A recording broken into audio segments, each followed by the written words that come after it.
सतयुग में लोगों की 1,00,000 वर्ष की आयु होती थी। सतयुग में 1,00,000 वर्ष तक लोग जीते थे। सतयुग के बाद में आता है त्रेता युग, 1 जीरो कम हो गई, 10,000 की उम्र हो गई, 10,000 वर्ष जीते थे त्रेता युग में। त्रेता युग के बाद में 1 जीरो और घट गई, द्वापर युग आ गया तो 1,000 वर्ष की आयु हो गई आदमी की। और त्रेता द्वापर के बाद में आया कलयुग, 1 जीरो और कम हो गई तो कलयुग में लोगों की आयु कितनी बची है? 100 साल। लेकिन थोड़ा सोचिए, अभी अभी 10 साल के बच्चे के ये बाल सफेद हो गए, 7 साल के बच्चे की आंखों पर चश्मा आ गया।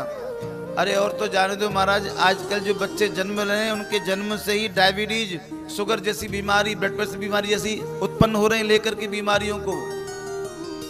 ये कलयुग की शुरुआत है। बताओ तो 100 वर्ष कौन जिएगा? अभी कोई 100 वर्ष जी पाता है क्या? 1500 आदमियों से कोई 100 वर्ष का जीता है? अभी तो जो है 30, 35, 40 के बाद में जो है वो या बिस्तरा बंध जाता है। और 50 साल के बाद में तो अब गए कि जब गए। और 55 के बाद में तो जाना ही जाना है। 55 का मतलब, अरे 50 के बाद में क्या लग जाता है? क्या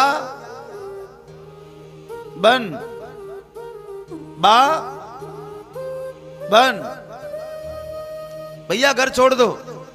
लेकिन यहां उल्टा होता है, 50 के 51 और 52 के बाद में ही मोह ज्यादा लगता है पत्नी से और पोते से और घर से। जैसे बाहर कुत्ता बैठा रहता है ना,